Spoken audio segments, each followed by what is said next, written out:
Scheffler, Rory McIlroy, the dominant stories coming in, overshadowing Jordan Spieth's bid to complete the career Grand Slam. This is Jordan's 8th try since winning the Open at Birkdale in 2017. Just one top 10, third of Bethpage Black, but never really contending. He was 6 back of Brooks Koepka. In all 11 previous starts at PGA Championship. Reasonable chance in 2015, but Jason Day was just too good.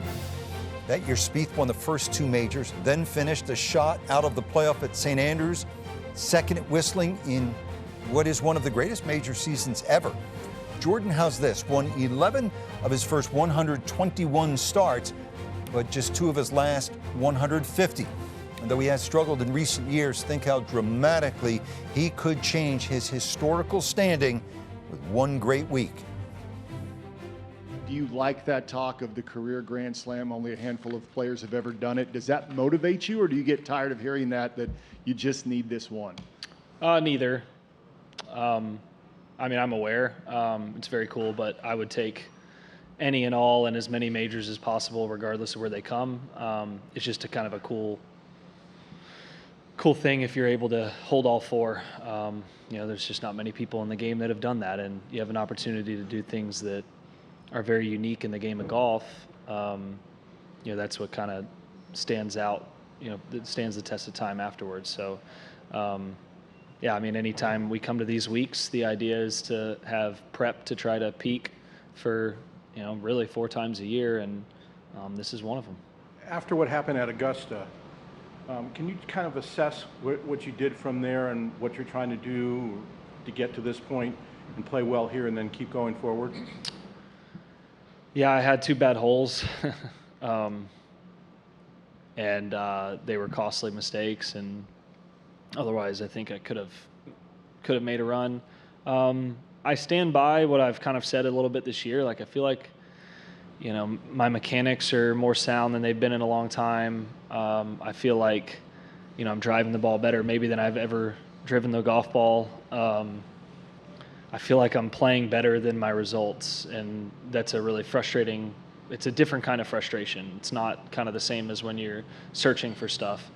And I'm not very good at being patient, but that's kind of what I have to be. And then something will click, and I feel like I'm close to going off and doing some really, really cool things. But, it's just kind of been a couple shots here or there where I'm either playing the wrong shot, or I took out too much club or not enough club, and it's just really costly mistakes at wrong times at some tournaments that, maybe should only affect a couple shots, but end up bringing me down a little bit because I then try and force it because I haven't had the results I've wanted.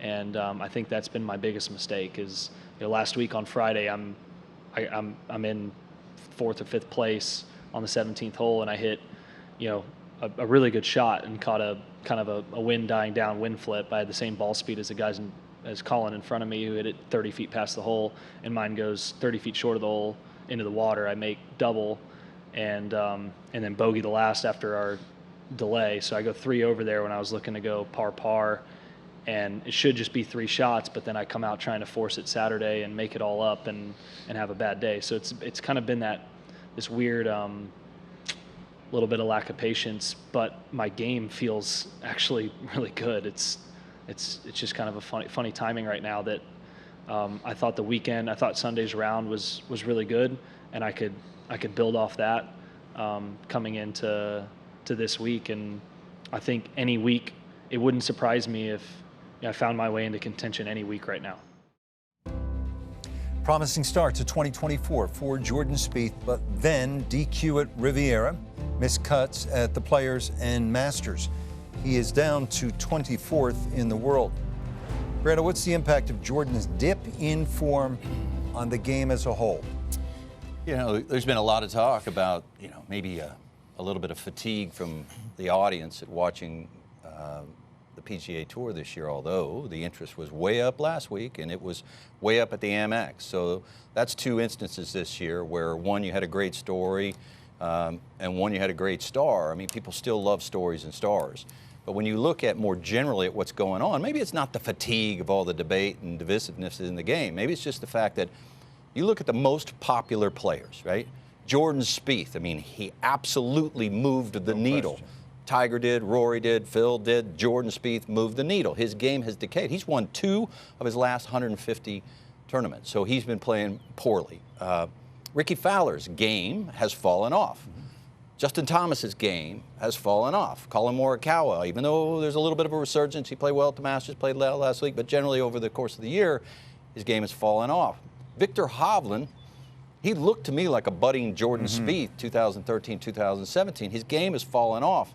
You know, if you bought, back in the day, if you bought a ticket to Wicked and Kristen Chenoweth and Adina Menzel, who played Belinda and Alphaba, if you got the notice that they weren't there, whoever they replaced them with no doubt would be talented, but your interest level would go way down. So you're looking at some of the most popular players on the PGA Tour, a lot of the most popular players on the PGA Tour, that people love to watch for varying reasons, whose games have all fallen off, which the reason why we could get into debate about over and over, but nonetheless, their games have fallen off. So as much as people want to blame the lack of interest in some tournaments this year compared year over year, I would say it's just the fact that, look, the purses are up. They're asking the sponsors to play $20, $25 million, but some of the biggest stars in the game haven't stepped up.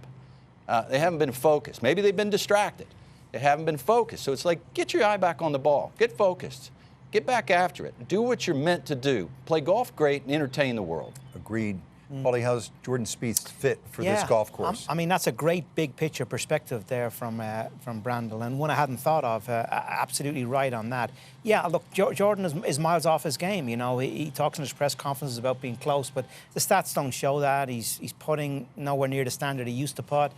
His driving is average, maybe a bit better than average, but his iron play is very, very poor. And we all know, as Brandon illustrates so many times, the importance of approach play is a key indicator in terms of playing well. So can I see him being a factor around this golf course? Not really. Not with the quality of players that are around the competition that's there at the moment. You know, you've got, we talked about Koepka last night and how good he looks, and particularly coming in with a chip on his shoulder, a lot of form. Obviously McIlroy coming off 2 wins, and the same with Scheffler, absolutely on fire. So I don't see Jordan being a factor. Of course, it would be a great storyline should that happen, but it doesn't look like he's going to be in the runners and racers when it comes to the last 9 on Sunday. 3 majors, Brandel.